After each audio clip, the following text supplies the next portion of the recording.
ایک اہم ترین موضوع جو پورے شرق و غرب میں اس وقت اہم ترین موضوع ہے اور وہ ہمیں پتہ ہونا چاہیے، اور اس موضوع کا جو پرابلم ہے وہ آیا ہے کتب اہل سنت سے، اور وہ لوگ بھی اب وہی جواب دینے لگے ہیں جو ہمارا جواب تھا۔ وجہ یہ ہے کہ صرف دو آپشن رہ گئے ہیں، یا اپنے نظریات پھیلا لو یا رسول اللہ کا دفاع کر لو۔ سابقہ زمانے میں دنیا اہل سنت میں یہ ہوتا تھا کہ وہ رسول اللہ کا دفاع نہیں کرتے تھے بلکہ دوسروں کا دفاع زیادہ کرتے تھے۔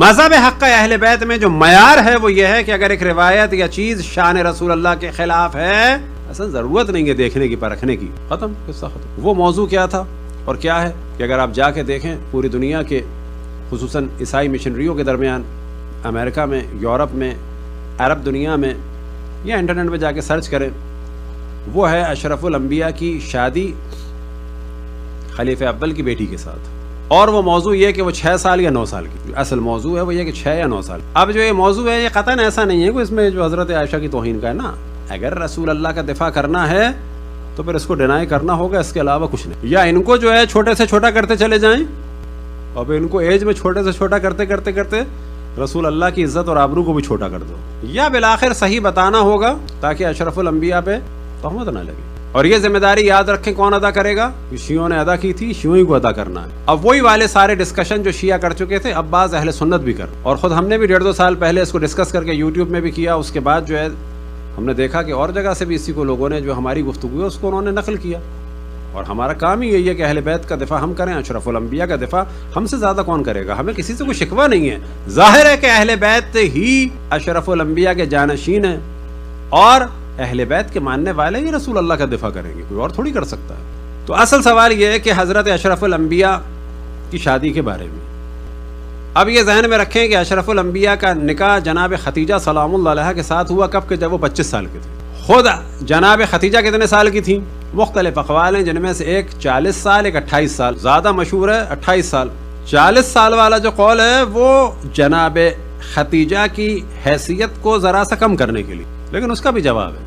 تو سوال یہ پیدا ہوتا ہے اگر ایمان میں معیار ہے تو جناب ختیجہ، پہلی بیوی ہونا معیار ہے تو جناب ختیجہ، پہلی بیوی کی موجودگی میں شادی نہ کرنا اگر اچھی بیوی کی علامت ہے تو جناب ختیجہ، اگر مال کو لٹا دینا علامت ہے تو جناب ختیجہ، اور اگر بچہ ہونا بیوی اچھی بیوی کی علامت ہے تو جناب ختیجہ۔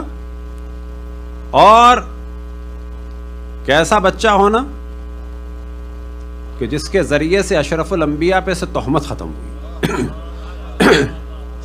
کہ جس کے ذریعے سے کوثر نصیب ہوئی اشرف الانبیاء کو، یعنی خیر کثیر۔ اب ایک ہلکا سا اشارہ کرتے چلیں کہ اشرف الانبیاء کے لیے رحمت للعالمین کے لیے، تمام عالمین کی رحمت کے لیے جناب سیدہ سلام اللہ علیہا خیر کثیر ہے۔ وہ خیر کثیر کس سے ملا؟ جناب حضرت خدیجہ سلام اللہ علیہا۔ کس نے قربانیاں دی؟ اپنا مال لٹایا۔ اگر یہ معیار ہے بیوی کا تو کیا ہے؟ مال لٹانے والی وہ، قربانی کرنے والی وہ۔ معیار کیا ہے بالآخر اچھی بیوی کا؟ ہر معیار کے حساب سے جناب ختیجہ اگر آگے ہیں تو پھر دوسری بیویوں کا کیوں ذکر کیا جاتا ہے؟ اب یہ سوال پیدا ہوتا ہے کہ حضرت عائشہ کی عمر کتنی تھی اس میں؟ اب یہ فرماتی ہیں اب ان کی کیا ایج تھی؟ 6 سال 9 سال، جو قطعاً غلط ہے۔ اعلان رسالت ہوا کب؟ یعنی اعلان بعثت کب ہوا؟ 40 سال کی عمر میں اعلان نبوت ہوا، اور 14 سال کے بعد ہجرت ہوئی۔ یہ ذہن میں رکھ، 14 سال کے بعد ہجرت ہوئی، اور ہجرت کے دوسرے سال جو ہے ان کی شادی ہوئی۔ اب سوال یہ پیدا ہوتا ہے کہ یہاں تو ان کی ایج کو کم کر دیا جاتا ہے، جب ایمان کی بات آتی ہے تو کیا کہا جاتا ہے کہ جب حضرت ابوبکر ایمان لائے تو اس کے بعد جو ہے وہ ہم لوگ بھی ایمان لے آئے، وہ ایمان لائے ہم بھی ایمان لے آئے، یعنی خود حضرت عائشہ بھی ایمان لے آئیں، بہت با ایمان خاتون، یعنی یہ بتانے کے لیے ان کے بعد یہ ایمان لے آئیں۔ تو وہ کب ایمان لائے؟ وہ جیسے ہی اشرف الانبیاء نے اعلان فرمایا تو وہ ایمان لے آئے، یہی کہا جاتا ہے پہلی بعثت کو وہ ایمان لے آئے۔ اب اگر یہ مان لیا جائے کہ پہلی بعثت کو وہ ایمان لائے اور پہلی بعثت کو حضرت عائشہ ایمان لے آئیں، تو کیا 1 سال کی تھی؟ مولا علی کے بارے میں کہا جاتا ہے کہ 10 سال کے بچے کے ایمان کی حیثیت کیا ہے؟ تو اب اگر حساب لگانا شروع کریں کہ اگر پہلی بعثت کو یہ ایمان لائیں اور 1 سال کی تھی تو دوسری ہجری میں کتنے سال کی ہو گئیں؟ تقریباً 15 یا 16۔ اور اگر یہ 2 سال کی تھیں تو کتنے سال کی ہو گئیں شادی کے وقت؟ تقریباً 17، تقریباً 16 یا 17۔ اگر 3 سال کی تھی تو کتنے سال کی ہو گئیں؟ 4 سال کی تھی تو کتنے سال کی ہو گئیں؟ 5 سال کی تھی تو کتنے سال کی ہو گئیں؟ 6 سال کی تھی تو کتنے سال کی ہو گئیں؟ 7 سال کی تھی کتنے سال کی ہو گئی؟ 8 سال کی تھی تو کتنے سال کی ہو گئی؟ 9 سال کی کم سے کم مانا جائے تب 24 کی بنتی ہے. 9 سال کی اگر بالغ لڑکی مانی جائے تب جا کے بنتی ہیں 24 کی. اور تقریباً اس سے زیادہ یا منیمم اتنی ہی ان کی عمر تھی. وجہ یہ ہے کہ ان کی پہلے شادی ہو چکی تھی جبیر بن مطعم سے. جبیر بن مطعم سے شادی ہو چکی تھی. اب یہ بیان کیا جاتا ہے کہ جبیر بن مطعم سے شادی ہو چکی تھی. معاذ اللہ اشرف الانبیاء نے مطعم سے کہا، معذرت ان کے والد سے کہا کہ مجھے تمہاری بیٹی چاہیے. یا پھر اشرف الانبیاء کی ذات کو خراب کیا جاتا ہے یہ بتانے کے لیے کہ یہ بہت اچھی تھی. بھئی وہ بہت اچھی تھی نہیں تھی الگ موضوع، لیکن آپ ایک نکاح والی عورت کے لیے اشرف الانبیاء کی شخصیت کو خراب کر رہے ہیں. اور پھر اس کے بعد طبقات ابن سعد کے الفاظ ہیں کہ جو معتبر ترین اور پہلی شروع کی کتابوں میں سے ہے. اشرف الانبیاء نے کہا تو انہوں نے کہا کہ صحیح ہے میں مطعم سے بات کرتا ہوں، فطلقها. پھر اس نے جبیر نے طلاق دی، پھر ان سے شادی.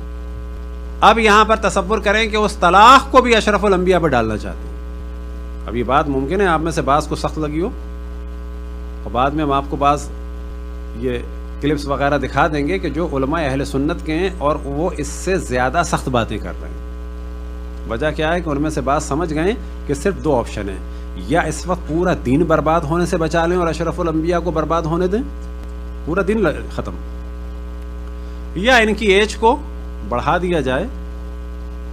اور جو پروپیگنڈا کیا گیا تاریخ میں، کبھی حضرت خدیجہ کی حیثیت کو کم کرنے کے لیے ان کو کم کر دیا، ان کو بہت بڑھا دیا، اور کبھی ان افراد کو کہ جو مجبوری کے عالم میں ایمان لائے فتح مکہ کے بعد وہ ہو گئے مسلمان، اور جس نے اسلام کے نبی کو اپنی آغوش میں پالا وہ ہو گیا کافر. صلوات پڑھیں بر محمد والے میں. تو اہم ترین جو ایک تہمت ہے اشرف الانبیاء کی ذات پر وہ یہی تہمت ہے. اس کے علاوہ بہت ساری تہمت ہیں. باقی جتنی شادیاں ہوئیں وہ سب جو ہے وہ طلاق شدہ اور شادی شدہ خواتین سے کہ جن کے شوہر مارے گئے تھے، جو بیوہ تھی. اب یہ شادیاں کیوں ہوئیں؟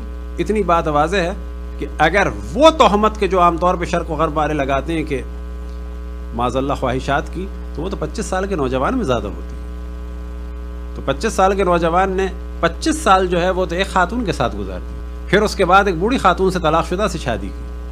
بعد میں جتنی شادیاں ہوئیں وہ در حقیقت وہ جو ٹرائبل نظام تھا، اس نظام کی خصوصیت یہ تھی کہ جب ایک قبیلے سے شادی ہو جائے تو جتنے اس قبیلے کے طرفدار ہیں وہاں سے شر رک جاتا تھا کہ ہمارا تعلق ان 25 قبیلوں سے، ان 25 قبیلوں کی جہاں جہاں شادیاں ہوئی ہیں ان کے خلاف ہم اب سازش نہیں کریں گے.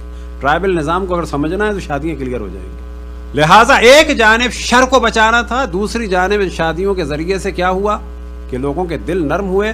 وجہ یہ تھی کہ وہ ٹرائبل سسٹم کی خصوصیت یہی تھی کہ جب یہ سب کچھ ہو جائے دل نرم ہو جاتے تھے.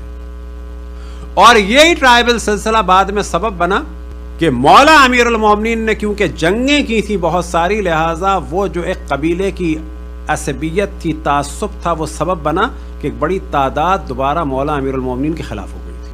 اور یہی چیز سبب بنی کہ غدیر کا انکار بھی کیا، کیونکہ بالآخر معاشرہ تھا. اشرف الانبیاء نے بدلنا چاہا، ایک نبی بدل سکتے ہیں، لیکن کتنا بدلا یہ آپ اندازہ لگا سکتے ہیں کہ خود ان کی بیٹی کو سب سے پہلے قتل کر دیا.